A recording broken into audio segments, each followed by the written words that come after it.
Welcome into the defining numbers delivered by FedEx. I'm Kay Murray, joined here by Shaka Hislop, and we also have Gabriele Marcotti with us too to look back on match day 3 in the UCL and some player comparisons too. Some of the players who stood out, namely Lionel Messi first for PSG and Mo Salah for Liverpool.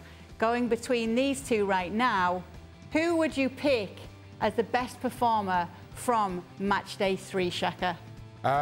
Right now, I'm thinking Mo Salah. I think his performance was needed in what was end-to-end nail-biter away to Atletico Madrid. And I still feel, though we are talking about Lionel Messi and we are talking about PSG, that PSG feel like they're limping at times.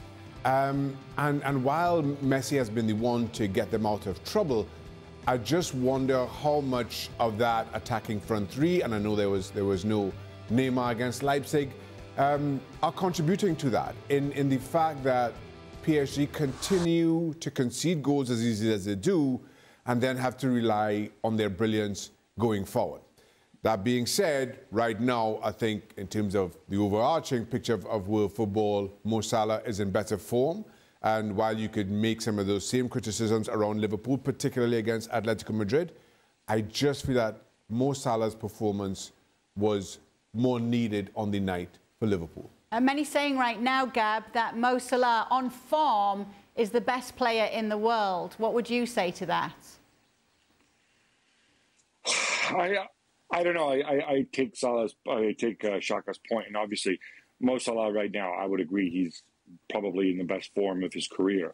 If we're talking about performances, to me, the fact that Salah plays, at a club that he's been at for 4 or 5 years now, that he is very much kind of within a very well-oiled machine, with the players around him in top form, I think that makes a huge difference as well relative to Messi, who, let's not forget, moved house for the first time in 2 decades to a team where, one guy's injured, the other guy, his sister's birthday's coming up. And, Paris Saint-Germain always seemed to kind of be teetering on the edge, whereas Liverpool really are very much a machine right now.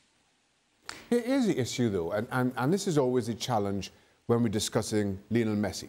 And as much as you talk about Mo Salah being the best player in the world right now, and I think that's a genuine conversation we can have, Mo Salah is competing against everybody else in world football in that regard. Whenever we talk about Lionel Messi is competing with Lionel Messi and Cristiano Ronaldo.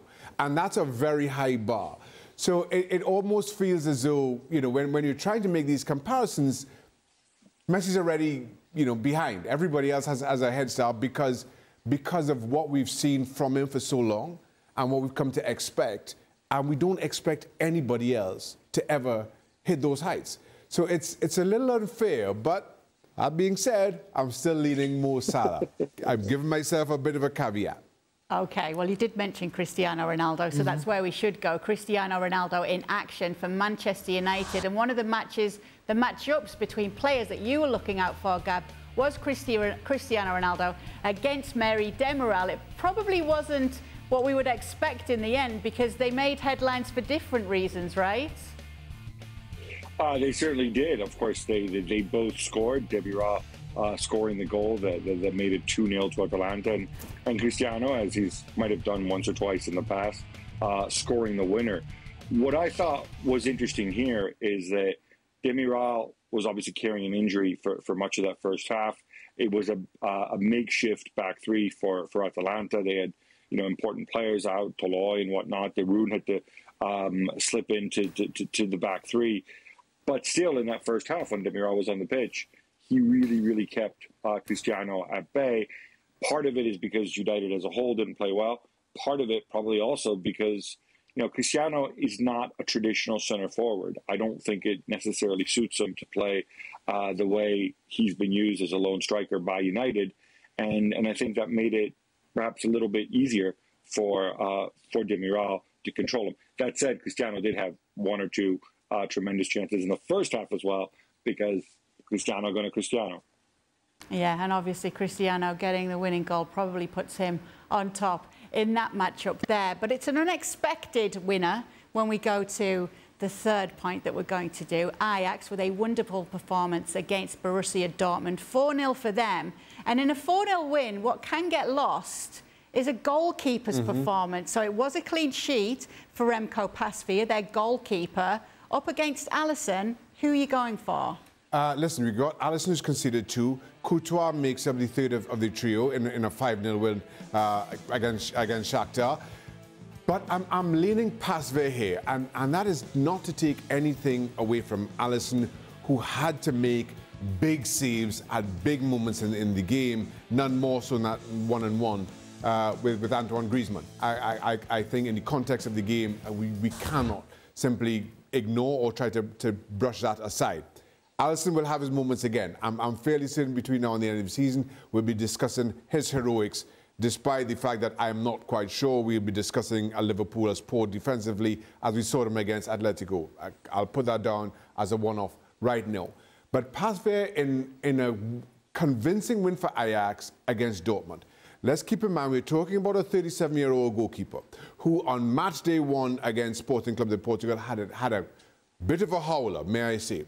And then all of a sudden, on the back of this result, you have this strange stat which come out, make what you like of it, of being the only goalkeeper to save 3 shots on target from Erling Haaland in the competition. I make what you like of that stat, but the save he made from Haaland, where he tipped the ball onto the crossbar, was as impressive as I have seen when you take in consideration who it is, how Haaland hits the ball, and his managing to get fingertips onto it. Though I thought he was a little bit out of position, I think as a standalone save, that for me earns Pasveer special mention this week, no question. Yeah, a very nice round of action on match day 3. Thank you so much for being with us for the defining numbers delivered by FedEx. Well, thank you very much for watching ESPN on YouTube. For more sports highlights and analysis, be sure to download the ESPN app. And for live streaming, premium content, and let's not forget as well, ESPN FC 7 days a week. Subscribe to ESPN+.